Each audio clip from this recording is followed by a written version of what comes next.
تھی مسجد کو آنے کی، لوگوں کے کپڑے آلودہ ہو جاتے. ایک دن لوگوں نے حضرت عمر سے کہا یہ پرنالا نہیں نظر آتا، یہ نہیں اصول پسندی. جناب عمر فاروق رضی اللہ تعالیٰ عنہ فرمانے لگے اتار دیتے ہیں پرنالا، یہ بھی اصول پسندی ہے، اتارتے.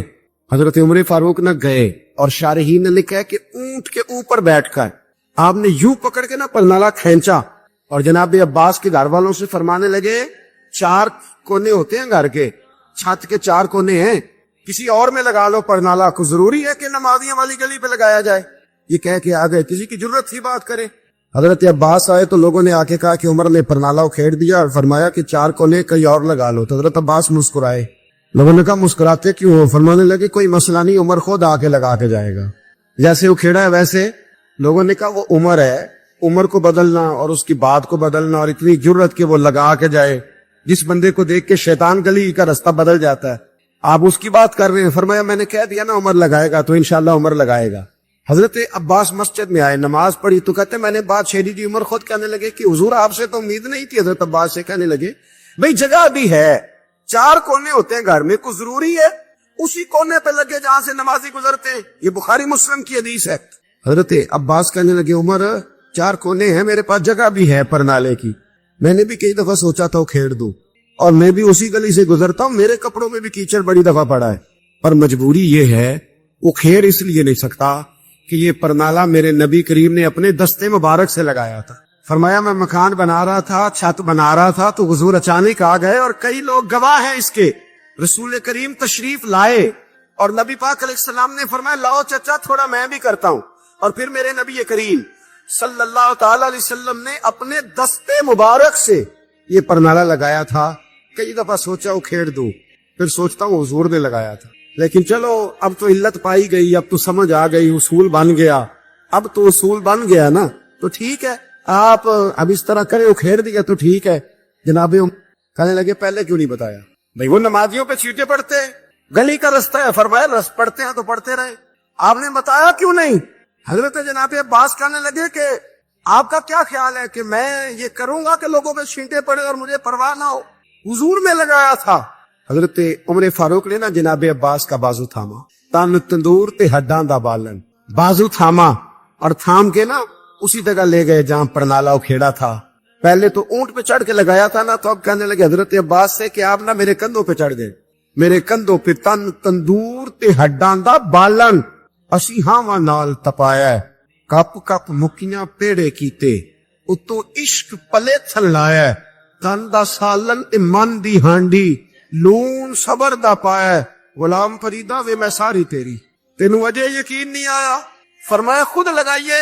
حضرت عباس رضی اللہ تعالیٰ عنہ وہ پرنالہ لگا کے اترے تو حضرت عباس بھی رو رہے تھے اور جناب عمر بھی رو رہے تھے، آنکھوں میں آنسو تھے. فرمایا ہم یہ نہیں دیکھیں گے کہ علت کیا ہے، وجہ کیا ہے، ہم تو یہ دیکھیں گے کہ رسول اللہ کی نسبت کیا ہے. نبی کریم علیہ السلام کے دستے مبارک لگ گئے، ساری وجوہات ختم ہو گئی. اب جس کے کپڑوں میں پانی پڑتا ہے پڑے، جس کو تکلیف ہوتی ہے ہو، لیکن چونکہ یہ رسول پاک صلی اللہ علیہ وسلم نے دستے مبارک سے لگایا ہے، تو مزاج یہ ہے کہ جہاں بات آئے گی ذات رسالت کی، وہاں باقی کے قانون چھوڑ دیے جائیں، وہاں باقی کے معاملات چھوڑے جائیں گے، وہاں تکلف سے نکلا جائے. اور یہ محبت نا بڑی جلدی شروع کر لینی چاہیے. توجہ ہے میری بات پر؟ حضرت عمر فاروق رضی اللہ تعالیٰ عنہ خادم سے کہنے لگے بوڑھی سے پوچھو. تو پوچھا اماں السلام علیکم. وعلیکم السلام. اماں کیا بات ہے؟ تو اماں کہنے لگی جاؤ دوڑو، تمہیں کیوں بتاؤں، دیہات کی سیدھی سادی بی بی، جاؤ بھاگ جاؤ. کہا نہیں اماں مہربانی کرو، اندر تو آنے دو. بڑی منت کے بعد اماں مانی. عمر فاروق عام آدمی نہیں جس سے دنیا کامتی ہے. حضرت عمر اندر گئے. اماں کیوں پریشان ہو؟ تو اماں کہنے لگی تمہیں کیوں بتاؤں، میرا اپنا دکھ ہے. چل اماں بتا دے، تیری مہربانی. اماں کہنے لگی میں ایک بیوہ ہوں، بے اولاد ہوں، کوئی میرا سہارا نہیں. مجھے عمر فاروق سے بڑی شکایت، میرے اوپر 25 دینار کا قرضہ چڑھ گیا ہے اور 3 دن ہو گئے میں نے روٹی نہیں کھائی، اور عمر نے میری خبر نہیں لی. حضرت عمر کو پتہ چل گیا اللہ وارث ہے، اس کا کوئی 2 4 10 ہزار ووٹ کوئی نہیں، ایک کو میکے سے 6 مربے نہیں لے کے آئی، ایک اکیلی تنے تنہا. اور بھائی جب اللہ کا خوف ہوتا ہے تو پھر انسان ان غریبوں کو بھی مناتا ہے. پھر ریڑی والے کی بھی اہمیت بڑھ جاتی، پھر رکشے والے کی قدر بھی بڑھ جاتی. حضرت عمر فاروق رضی اللہ تعالیٰ عنہ کہنے لگے اماں عمر سے شکوہ ہے؟ کہاں؟ جناب عمر کہتے ہیں میں نے ایک جملہ کہا تو اماں نے تو مجھے لاجواب کر دیا. میں نے کہا اماں عمر کو کیا پتا کہ تو بھوکی ہے اور مقروض ہے. اسے کیا خبر؟ تو اماں کہنے لگی کیا کہا تم نے؟ عمر کو خبر نہیں، اسے پتا نہیں؟ تو عمر سے کہو نا چھوڑ دے حکومت، اس کے حوالے کرے جو خبر رکھ سکتا ہے، کیوں بیٹھا ہے پھر؟ ہمارے حکمران کہتے ابھی میں صدمے میں ہوں، نکلوں گا تو بات کروں گا، نہ ادھر ادھر کی تو بات کر، یہ بتا کہ قافلہ کیوں لٹا؟ مجھے راہزنوں سے غرض نہیں، تیری راہبری کا سوال ہے، ہاں تجھے جواب دینا پڑے گا۔ حضرت سیدنا عمر فاروق رضی اللہ تعالیٰ عنہ سے اماں کہنے لگی نہیں خبر رکھ سکتا تو حکومت کیوں کرتا ہے، چھوڑتا کیوں نہیں؟ تو حضرت عمر کہتے ہیں میں کانپنے لگا، دوڑے گئے جناب عمر، میں نے کہا اس اماں کا 6000 ووٹ نہیں کہ اس کی قدر کی جائے، یہ اماں کوئی بہت آکسفورڈ یونیورسٹی کی ڈگری ہولڈر نہیں کہ اس کی بات مانے جائے، کہ لاوارث اور بیوہ بی بی۔ عمر دوڑے گئے، گھر سے اناج کا تھیلا کندھے پہ رکھا، 25 دینار بھی لیے، پکا پکایا کھانا بھی لیا۔ خادم کہنے لگا حضور مجھے دے دے میں اٹھا لیتا ہوں۔ تو حضرت عمر فرمانے لگے چل وعدہ کر قیامت کے دن بھی میرا بوجھ اٹھائے گا؟ کہنے لگا جی نہیں وہاں نہیں اٹھا سکتا۔ فرمایا پھر آج بھی نہ اٹھا، مجھے ہی اٹھا لینا، یہ میرا بوجھ ہے تو مجھے ہی۔ اماں کے سامنے 25 دینار بھی رکھے، پھر اماں کو حضرت فاروق اعظم نے 2 مہینے کا راشن بھی دیا، پھر پکا پکایا کھانا بھی دیا۔ معمولی آدمی کی بات نہیں کر رہا، 24 لاکھ مربع میل کا حکمراں۔ حضرت عمر مدینے میں بیٹھ کے کبھی للکار دے تو کیسر و کسرا کی ٹانگیں کانپے۔ جناب عمر فاروق رضی اللہ کھانا کھلا کے اماں 4 پہ تھی تو عمر نیچے بیٹھ گئے، کہنے لگے اماں چل عمر کو معاف کر دے، چل جانے دے، کوئی عرض نہیں، بیچارے کو پتہ نہیں چلا۔ تو اماں کہنے لگی تو نے پھر عمر کا ذکر چھیڑ دیا۔ بیٹے میرے گھاؤ بڑے گہرے ہیں، میرے زخم بڑے سخت، کلیجہ پھٹے تو تجھے دکھاؤں کتنی تکلیف میں ہوں، میں تو پکا ہوا پھل ہوں، کسی وقت بھی دنیا سے چلی جاؤں گی، میں نے عمر کو معاف نہیں کرنا۔ جب میں قبر میں جاؤں گی نا، نبی کریم علیہ السلام آئیں گے تو میں عمر کی شکایت کروں گی، میں کہوں گی حضور اس سے پوچھئے یا رسول اللہ بیوہ اور بوڑھی کا خیال ہی نہیں کیا؟ تو آپ کے غلام کہتے ہیں میں نے عمر کو کبھی اتنا روتے نہیں دیکھا جتنا آج روئے۔ کہنے لگے اماں عمر کو میں جانتا ہوں وہ کمزور ہے، یہ شکایت نہ لگانا، وہ کمزور ہے، مقابلہ نہیں کر سکے گا، یہ شکایت نہ لگا، چل معاف کر دے۔ تو اماں کہنے لگی اچھا تو مجھے کچھ اچھا لگتا ہے، جا تیری خاطر عمر کو معاف کیا، تو پیارا لگا ہے جا معاف کیا، تیری خاطر معاف کیا، تیری خاطر عمر کو معاف کیا۔ حضرت عمر فاروق کہنے لگے مجھے لکھ کے دو، کون اتنے جتن کرتا، کون؟ کسی سے کہنا جا اپنی اماں کو منا لے، تو کہتے ہیں نہیں میری غلطی کوئی نہیں تو مناؤں کس بات سے، ہمیں تو 20 دلیلیں آتی ہیں، جا ابا کے پیر پکڑ لے۔ پتہ ہے نبی پاک علیہ السلام نے فرمایا جس کا باپ راضی ہوگا اسی کا اللہ راضی ہوگا، اور جس کا باپ ناراض ہوگا وہ سارا دن وظیفے پڑھے، اس کا اللہ راضی۔ یہ ابو داؤد شریف کی حدیث ہے۔ نہ جی بڑی مہربانی پیسے نہ لائیے گا، اب بات سنیں، وہ بھی میں سمیٹنے کی طرف آ رہا ہوں، ختم کر رہا ہوں، آپ میری بات پہ توجہ رکھ۔ عزیز بھائی، نبی کریم صلی اللہ تعالی علیہ وسلم نے جو اپنے غلاموں کی تربیت کی تو حضرت عمر فاروق کہنے لگے لکھ کے دو، لکھ دو۔ تو اماں کہنے لگی آپ لکھے میں سائن کر دیتی ہوں، آپ لکھ دے میں سائن کرتی ہوں۔ حضرت عمر نے لکھا فلاں بنت فلاں کو عمر سے شکایت تھی، پھر انہوں نے عمر کو معاف کر دیا۔ اماں سائن کرنے ہی لگی تھی کہ مولا علی شیر خدا آ گئے، حضرت عبداللہ ابن مسعود آ گئے۔ اوہو عمر یہاں بیٹھے ہوئے ہو، میں سارے مدینے میں تلاش کر رہا تھا، یہاں بیٹھے ہو، وہ کچھ لوگ ملنے آئے، نکلو۔ اماں نے سنا کہ یہ عمر تھے تو اماں اٹھ کے کھڑی ہو گئی، آئے ہائے عمر تھے، آپ عمر تھے؟ تو جناب عمر کہنے لگے اماں تو نے جو کہا ٹھیک کہا، لیکن اپنے وعدے پہ قائم رہا، یہ ذرا سائن کر دے۔ اماں نے سائن کیے تو حضرت عمر فاروق فرمانے لگے علی آ گئے ہو تو بطور گواہ تم بھی دستخط کر دو، عبداللہ ابن مسعود تم بھی بطور گواہ جب سائن ہوئے تو جناب عمر نے رکا لپیٹا اور مولا علی شیر خدا سے فرمانے لگے علی یہ رکھ لو، مجھے لگتا ہے میں تم سے پہلے دنیا سے جاؤں گا، اور جب میں پردہ کر جاؤں نا تو یہ رکا میرے کفن میں رکھ دینا۔ اگر حضور علیہ السلام نے پوچھا نا میری امت کے ساتھ کیا سلوک کر کے آئے ہو، تو رکا نکال کے کہوں گا یا رسول اللہ ایک بوڑھی ناراض تھی میں اسے بھی راضی کر کے آیا، حضور یہ میں راضی۔ بھائی جب تک ہم اللہ سے نہیں ڈرتے معاشرہ اصلاح پذیر نہیں ہو سکتا۔ حضرت عمر فاروق رضی اللہ تعالیٰ عنہ نا باہر والوں کا بھی بڑا سخت حساب کرتے تھے، بڑا ایک گورنر صاحب نے لباس بڑا شاندار پہننا شروع کر دیا تھا تو حضرت عمر نے اتروا کے نا تو انہیں ٹاٹ کا لباس پہنا کے تو اونٹ چرانے کی ڈیوٹی دے دی تھی، اتنا سخت احتساب کرتے۔ کسائی کی دکان پر بھی 1-2 گھنٹے کھڑے ہوتے تھے، جو آدمی مسلسل 2 دن گوشت خریدتا تھا نا فرماتے تھے اس کا ٹیکس بڑھا دو، لوگوں کو دال نہیں مل رہی اور یہ روز گوشت کھاتا ہے۔ حضرت فاروق اعظم اس کو جزیہ کہا جاتا تھا، کچھ اور معاملات ہوتے تھے بڑھا دیتے، مسلسل جو 2 دن آدمی گوشت کھاتا تھا، فرماتے تھے مدینے میں غربت ہے، اگر یہ والا نظام تم کرو گے تو غریب لوگ کس کی طرف دیکھیں گے. لیکن اس سے زیادہ بڑھ کر جو ان کی زندگی کا معیار اور سٹیٹس تھا وہ یہ تھا کہ اپنے گھر کا خاص خیال رکھتے، خاص توجہ کرتے. ملک شام سے اور ایران سے کچھ لوگ آپ کی خدمت میں آئے تو وہاں سے کچھ کنیزیں بھی آئیں. ان کے بادشاہ پیغام لے کے، شاہ ایران کی کنیز کو ملکہ نے کہا کہ نا حضرت عمر کی زوجہ کو دیکھ کے آنا ذرا کس طرح کی. ہمارے ملک میں کیا کہتے ہیں؟ خاتون اول. جی خاتون، باقی سارے دو میں خاتون اول. ذرا خاتون اول کو دیکھ کے آنا. تو وہ جب آئی نا گھر میں ملنے تو کہا کہ مجھے میری ملکہ نے کہا تھا کہ عمر کی زوجہ سے، اہلیہ سے ملاقات کر کے آنا. تو حضرت عمر کی اہلیہ نے نا ایک جوڑا کپڑوں کا دے دیا ملکہ کے لیے اور ایک خوشبو کی شیشی دے دی. اب جب وہ تحفے وہاں گئے تو اس ملکہ نے نا کچھ سونے کا سامان بھیجا، کچھ زیورات بھیجے، کچھ تحائف بھیجے. جب حضرت عمر کے گھر آئے نا وہ خادم لے کے آیا، اس نے کہا جی آپ کی اہلیہ نے تحفے بھیجے تھے. تو جواب میں شاہ ایران کی بیوی نے، یہاں جس ملک کا وہ سفیر تھا، انہوں نے بھی یہ بھیجے. حضرت عمر فاروق نا وہ تحفے لے کے گھر گئے تو جا کے کہنے لگے اپنی اہلیہ سے، یہ تو کب سے تحفے تحائف بھیجنے لگ گئی ہے؟ یہ کب سے نظام شروع ہو گیا؟ تو کہ حضور تحفہ دینا لینا تو ٹھیک ہے، سنت ہے، محبت بڑھتی ہے، تو یہ کوئی قباحت نہیں، اور میں نے اپنی ذاتی استعمال کے لیے جو چیزیں رکھی تھی وہ میں نے دی ہیں. حضرت عمر فاروق رضی اللہ تعالیٰ عنہ فرمانے لگے ہم نے کسی ملک کے ساتھ اور اس کے بادشاہ کے ساتھ ذاتی تعلق نہیں بنانا. تعلق جو بھی بنے گا رسول اللہ کے دین کی برکت سے بنے گا. ذاتی رشتے نہیں ہم نے قائم کرنے. ذاتی آپ کے ملک کی جو ایئر لائن جس کا ہر سال خسارے کا ڈنڈورا پیٹا جاتا ہے نا، وہ ہمارے بادشاہ صاحب اور صدر صاحب اگر غیر ملکیوں کو گھوڑا کبھی بھیجنا ہو نا، گھوڑا، تو پورا ایک جہاز گھوڑا لے کے تحفے میں جاتا ہے. پورا جہاز غریب قوم کا یہ سرمایہ، اور قوم بڑی بادشاہ ہے، لائنوں میں لا کے ووٹ دیتی ہے. 2 کام ہمیشہ لائن میں لا کے کرنے، ایک بل لائن میں لا کے جمع کرانا ہے اور ایک ووٹ لائن میں لا کے، تاکہ پھر پورے 5 سال لائن میں ہی لگے رہیں. مرضی سے آپ ووٹ دینا، پر جو بات درست ہے اس کو سنو. حضرت عمر فاروق رضی اللہ تعالیٰ عنہ نے اپنی اہلیہ سے پوچھا کتنے کا تھا وہ تیرا جوڑا اور خوشبو کی شیشی؟ انہوں نے کہا 3 دینار کی. فرمایا یہ 3 دینار تیرے اور باقی جو تحفے آئے ہیں وہ تو خود کہہ، کیونکہ اس نے تیرے نام بھیجے ہیں. تو کہہ کہ میں مال غنیمت میں دیتی ہے، تو کہہ میں مسلمانوں کو کہہ.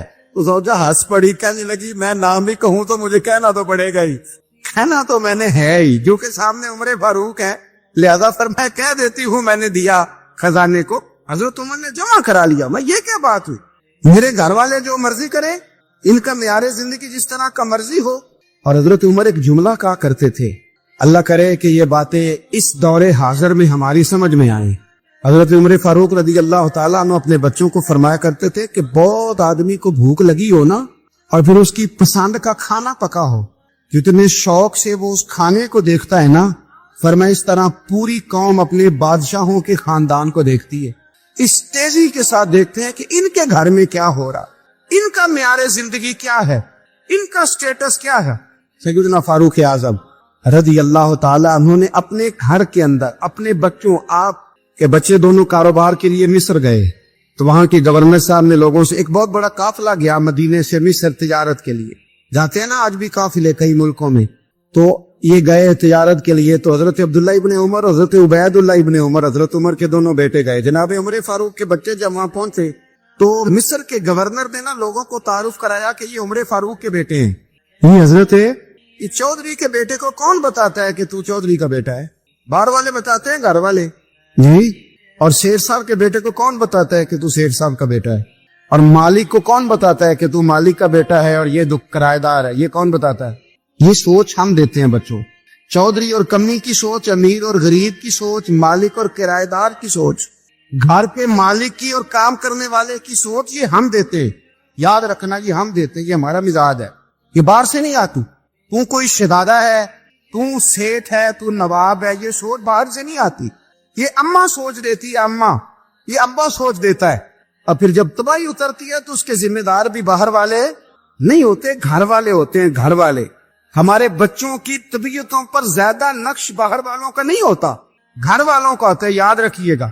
حضرت عمر فاروق رضی اللہ بچے ہیں، شہزادے ہیں، وہ کاروبار کرنے گئے اور وہاں لوگوں نے بتایا گورنر صاحب نے کہ یہ فاروق اعظم کے بچے، امیر المومنین کے. لوگوں نے ان سے زیادہ مال خریدا. تجارت میں زیادہ نفع ہوا. ظاہر ہے کہ وہ آپ کے جو اللہ خیر کرے حکمران ہیں ان کے کاروبار کتنے ملکوں میں ہیں, کس بنیاد پر ہے؟ وہ صرف اس بنیاد پر کہ وہ حکمران رہے, ان کے لیے آسان تھا بڑے لوگوں سے تعلقات بنانا.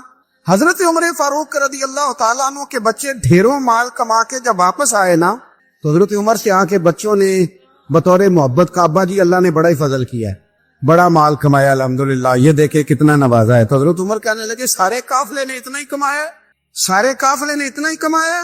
تو حضور نہیں, سارے قافلے نے اتنا نہیں کمایا, سب کو اتنا نہیں ملا. وہ تو وہاں گورنر صاحب نے لوگوں کو تعارف کرایا تھا کہ یہ عمر کے بچے ہیں, تو لوگوں نے پھر ہم سے بڑا ہی خریدا. تو حضرت عمر فرمانے لگے ٹھیک ہو گیا, میں بات سمجھ گیا, اس طرح کرو جو تمہاری اصل زر تھی نا, جو راز تھی وہ رکھ لو, اور باقی سارا مال خزانہ میں جمع کرا دو. اس لیے کہ یہ تم نے تجارت نہیں کی, یہ تم نے اپنے باپ کا نام بیچا ہے, یہ تم نے امیر المومنین کے بیٹے ہونے کا فائدہ اٹھایا ہے.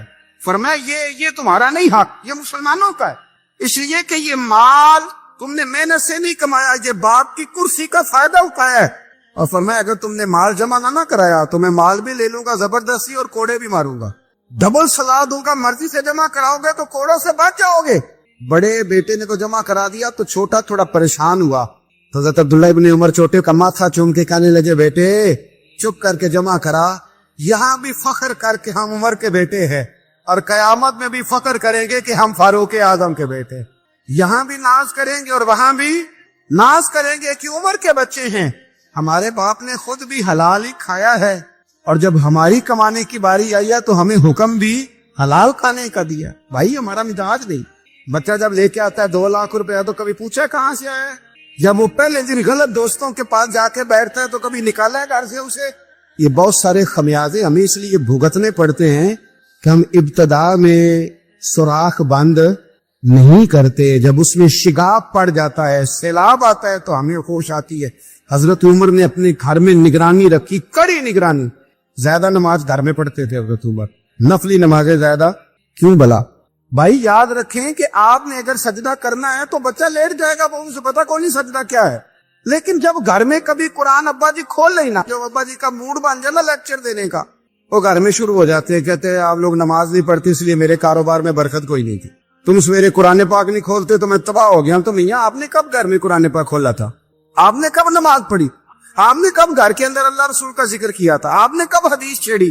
آپ نے بھی تو گھر کے اندر جب بھی آپ آئے ہیں تو آپ نے وہی کچھ کیا جو دنیا دار کرتے ہیں. آپ بھی تو اپنا موبائل لے کے الگ کونے میں بیٹھ گئے.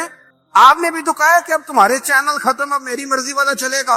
تو جو آپ نے کیا ہے بچے بھی وہی کام کریں گے. آپ نے بھی گپ شپ لگائی ہے تو وہ بھی لگا رہے ہیں. یہ سمجھ لیں جو کام آپ کریں گے آپ اپنے بچوں کی سیرت میں اس کا جلوہ دیکھ لیں گے. بڑی پکی سی بات ہے کہ آپ کو بچے کی عادتیں دیکھ کے سمجھ آ جائے گی کہ میں بھی یہی کرتا تھا. اور یہ بھی حضرت عمر فاروق رضی اللہ تعالیٰ عنہ وصال فرما گئے, تو آپ کے وصال کے بعد حضرت عثمان غنی رضی اللہ تعالیٰ عنہ نے آپ کی ایک بیوہ سے نکاح کیا, حضرت عمر کی ایک بیوہ سے. جب وہ آپ کے نکاح میں آئی تو کہنے لگی حضرت عثمان غنی سے کہ حضور نہ تو میں خوبصورت ہوں اور نہ میں جوان ہوں, نہ آپ کی کوئی خدمت کر سکتی, میرے ساتھ نکاح کرنا سمجھ میں نہیں آیا. کیا شاندار جواب دیا حضرت عثمان غنی, کیا خوبصورت جواب دیا. فرمانے لگے میں نے اس لیے نکاح نہیں کیا کہ مجھے تمہارے حسن سے دلچسپی تھی یا تمہاری خدمت کی ضرورت تھی, میں نے تو اس لیے نکاح کیا ہے کہ مجھے بتاؤ عمر فاروق گھر کے اندر اپنے رب کی عبادت کس طرح کرتے تھے, وہ قرآن پاک کس طرح پڑھتے تھے, وہ رویا کیسے کرتے تھے, استغفار کا طریقہ کیا, کس انداز میں وہ اپنے رب کو یاد کرتے تھے. اس لیے کہ عمر کئی دفعہ گھر سے آتا تھا تو میں اس کے چہرے پر نور دیکھا کرتا, میں روشنی دیکھتا تھا, ایک معیار دیکھتا تھا. نکاح اس لیے کیا ہے کہ مجھے عمر کی جو گھر کے اندر کی عبادت ہے اس سے آگاہ کرو, تاکہ عثمان غنی بھی چاہتے ہیں اس طرح کے عمل کرو جس طرح کے عمر فاروق کر کے گئے ہیں. بھائی جب تک ہم اپنے گھر میں وہ توجہ نہیں دیں گے, وہ مزاج دیکھیں نا, ہمارے گھروں میں جب نقشہ پاس ہوتا ہے تو ٹی وی لان بھی اس میں ہوتا ہے, ڈرائنگ روم بھی ہوتا ہے, نماز کی جگہ بھی ہوتی ہے نقشے میں. صحابہ جب گھر بناتے تھے تو ایک مسجد بیت کا نقشہ پاس کرتے تھے, ذہن میں رکھتے تھے کہ یہ کونا نماز کے لیے, وہاں جوتے لے کے کوئی نہیں جائے گا, وہاں نماز پڑھی جاتی تھی, عورتیں وہاں اعتکاف کرتی. ٹی وی لان تو آ گیا ہے, اور گھر کے اندر ٹی وی رکھنے کے لیے تو ایک کمرہ الگ سے بنا دیا گیا ہے, اور اب جو نئے نقشے پاس ہو رہے ہیں اس کے اندر گھروں کے اندر جگہ بنائی گئی ہے جہاں کمپیوٹر رکھے جائیں. اور بچوں کے لیے وائرنگ ہوگی نیچے تاکہ انہیں کوئی مشکل درپیش نہ ہو. یہ سارے چیزیں ہم نے نہانے کے لیے گھروں کے اندر اتنے بڑے واش روم بنائے ہیں کہ لگتا یہ ہے کہ سوائے نہانے کے اور کام ہی نہیں کوئی گھر میں ہوگا. ہر چیز آ گئی. اور اللہ کرے کوئی تفسیر بھی ٹیبل پہ پڑی نظر آئے, کوئی حدیث کی کتاب بھی ٹیبل پہ پڑی نظر آئے. اللہ کرے کہ جس طرح ابا لطیفہ سن کے آتا ہے تو جب تک سنا نہ لے اسے ہضم نہیں ہوتا. اللہ کرے کہ وہ جمعے میں بیان سن کے جائے تو اس کا بھی دل کرے میں اپنے بچوں کو سناؤں. وہ نبی پاک کی کوئی حدیث کہیں سے سنے تو گھر جا کے سنائے. جب تک یہ معیار نہیں بنتا آپ کیسے توقع کرتے ہیں کہ گھر کے اندر اللہ کی رحمت نازل ہوں؟ آپ یہ کیسے توقع کرتے ہیں کہ گھر کے اندر وہ معیار اور وہ مزاج بنے گا؟ حضرت عمر فاروق نے ذاتی زندگی پر جو توجہ دی, گھر والوں کے معیار پر جو توجہ دی حضرت عمر فاروق رضی اللہ تعالیٰ عنہ نے, وہ بھی بڑی دیدنی ہے. حضرت ابو موسیٰ اشعری کو نا آپ نے وزیر خزانہ بنایا, وزیر خزانہ. تو حضرت ابو موسیٰ اشعری کہتے ہیں کہ حضرت عمر کو شیخ خزانے میں رہنے تو دیتے نہیں تھے. ایک دن میں صفائی کر رہا تھا اس کمرے کی جس میں خزانہ رہتا تھا.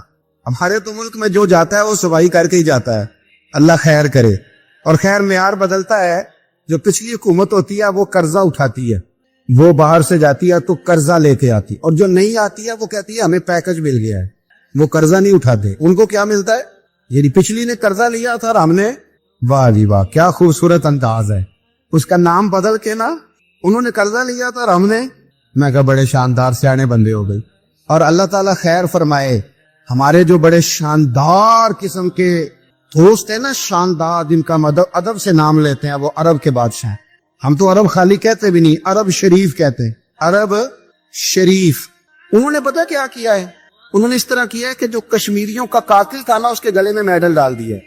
یہ کام وہ کرتے رہتے. انہوں نے پہلے انہیں بلا کے مندر بھی بنوائے تھے, ہمیں کوئی شکوہ نہیں, ان کی زمین ہے, اللہ تعالیٰ توفیق عطا کرنے والا ہے. پر خیال یہ تھا کہ چلو کشمیریوں کے زخموں پر نمک نہ چھڑکتے, 2 مہینے انتظار کر لیتے, کچھ حالات سنور جاتے, کچھ تھوڑا انتظار. ہیں ہمارے دوست, ہمارے وزیر اعظم صاحب جب جاتے ہیں تو وہ پھولوں کا ہاتھ ڈالتے ہیں ہمارے دوست. لیکن انہیں وہ حدیث یاد نہیں کہ نبی پاک علیہ السلام نے فرمایا جب میرے مومن کو تکلیف ہوتی ہے تو مجھے بھی گنبد خضرا میں تکلیف ہوتی ہے. انہیں نہ کشمیریوں کا خون یاد نہیں آیا, انہیں برہان وانی کی کٹی ہوئی لاش یاد نہیں آئی, انہیں 30,000 بیوہ عورتیں 30,000 بیوہ عورتیں یاد نہیں آئی, 30,000 بیوہ عورتیں جن کے سہاگ اجڑ گئے, اور انہیں 1.25 لاکھ یتیم بچہ یاد نہیں آیا جو یتیمی کی زندگی گزار رہا ہے, اور اس کے باوجود بہت بڑے ذمہ دار ہے وہ. مجھے پڑھ لینے دو آج احمد فراز کا شعر. وہ ہمارے مکتب کوئی ایسا نہیں کہ وہ مولوی تھا, وہ غیر جانبدار تھا, پر مجھے آج پڑھ لینے دو اس کا شعر. ایک کلیدے کا درد ہے, پڑھ لینے دو. اس نے کہا تھا کہ پڑھتا ہوں تو کہتی ہے یہ خالق کی کتاب ہے, مثل یہودی یہ سعودی بھی عذاب, اس قوم کے بارے میں کیا لکھوں فراز, کعبے کی کمائی سے جو پیتے ہیں شراب, کعبے کی کمائی سے جو پیتے ہیں شراب, اس قوم کے بارے میں کیا لکھوں فراز. کعبے کی کمائی سے جو پیتے ہیں شراب. میں خیال نہیں آیا تمہارا صرف دین یہ ہے کہ قبریں گرا دو, مزارات گرا دو, فقط یہ دین ہے؟ کوئی نبی پاک کے روزے کی طرف منہ کرے تو اسے مشرک کہو, یہ دین ہے؟ اس کا نام مذہب رکھا تم نے. مذہب تو اس کا نام ہے کہ جو رسول اللہ کا نام لینے والا ہے وہ ہمارا یار ہے, اور جو نبی پاک کا نام لینے والا نہیں ہمارا اس سے کوئی تعلق ہے, یہ دین ہے. حضرت عمر فاروق کی سیرت سنا رہا ہوں, حضرت عمر کی. حضرت ابو موسیٰ اشعری نے ایک عیسائی کو منشی رکھا تھا, اکاؤنٹ آفیسر حضرت ابو موسیٰ اشعری نے. تو حضرت عمر فاروق بول پڑے, کہنے لگے تمہیں مسلمان کوئی نہیں ملا تھا, کلمہ گو نہیں تمہیں نظر آیا, کشمیریوں کی لاشیں نظر نہیں آتی, ان کا خون بہ رہا ہے, تباہی اتر رہی ہے, اور تم قاتل کو گولڈ میڈل پہنا رہے ہو. اور یاد رکھنا جب مسلمانوں کی بچیاں روندی جاتی ہوں نا تو پھر اسلام امن کا درس نہیں دیتا, پھر اسلام جہاد کی بات کرتا ہے, پھر اسلام جہاد کی بات کرتا ہے, جہاد کی. وہ قومیں غیرت مند نہیں ہوتی کہ جن کے گھروں میں آگ لگی ہو اور وہ غیروں کو ہار پہناتی پھرے. اللہ کا کچھ خوف کرو, زندگی مختصر ہے. دبئی میں کتنے رہے اور کتنے چلے گئے, خدا را کچھ خدا. تم سے اچھے تو وہ نیو یارک کے رائٹر ہے جو کم از کم اپنے کالموں میں کشمیر کی بات کرتے. تم سے اچھا برطانیہ کا وہ شخص ہے جو کم از کم BBC لندن پہ رپورٹ جاری کرتا ہے تو کہتا ہے کشمیر پہ ظلم ہو رہا ہے. تم سے تو وہ اچھے رہ گئے. تم نے بات کرنا تو دور کی بات, تم نے دشمنوں کے گلے میں ہار پہنانے شروع کر دیے. کل جب پوچھیں گے بلا کے تم کو اپنے سامنے کیا جواب جرم دو گے تم خدا کے سامنے؟ بڑی تکلیف ہوئی. وہ نا منصور حلاج کو پھانسی دی جا رہی تھی. حضرت جنید بغدادی بھی آ کے دیکھنے لگے. تو منصور حلاج کہنے لگے بابا سارا زمانہ دیکھے پر تو نہ دیکھ. سارا زمانہ تماشا دیکھے انہیں تو پتا کوئی نہیں نا, تو نہ دیکھ. عرب شریف والو, ٹرمپ اسے انعام دیتا تو تکلیف کوئی نہیں تھی, ملکہ وکٹوریا اسے انعام دیتی تو تکلیف کوئی نہیں تھی, پر تم تو نہ ایسا کرتے. تم تو اپنے تھے, تم تو کلمہ گو تھے, تم تو یہ ظلم نہ کرتے, تم تو یہ حرکت نہ کرتے. میں کہتا ہوں ٹھہر ہی جاتے, جانا نہیں دنیا سے, اللہ کے حضور حاضر نہیں ہونا. جب رسول اللہ قبر میں آئیں گے تو کیا جواب دو گے؟ خدا را, حضور نے فرمایا تھا گناہ روک نہیں سکتے تو دل میں ہی برا جان دو. ذالک اضعف الایمان, یہ کمزور ایمان ہے, کم از کم اتنی حد تک تو آ دو, دشمن سے گلے تو نہ ملو. خدا را سمجھے ہمارا پہلا تعارف یہ ہے کہ ہم رسول اللہ کے غلام ہیں. اقبال نے کہا تھا وطن کا بت نہ بنانا, وطن کو بت نہ بنانا. اقبال کہنے لگے ان تازہ خداؤں میں بڑا سب سے وطن ہے, جو پیرہن اس کا ہے وہ مذہب کا کپن ہے. اس لیے کہ بازو تیرا توحید کی قوت سے قوی ہے, اسلام تیرا دیش ہے, اسلام تیرا دیش ہے. کیونکہ تو مصطفی ہے, تو نبی پاک والا ہے, مصطفی والا. اسلام تیرا دیش ہے, تو مصطفی ہے. امریکہ میں جو مسلمان رہتا ہے ہمارا بھائی ہے, اور پاکستان میں جو مرزائی رہتا ہے اس سے ہمارا کوئی تعلق نہیں ہے. حضرت عثمان غنی نے اپنے چچا کے بیٹے سے کہا تھا کہ تو کلمہ نہیں پڑھتا تو تیرا میرا رشتہ کوئی نہیں. بلال حبش سے آیا ہے پر میرے نبی کا غلام ہے تو سگے بھائیوں سے بھی آگے ہے.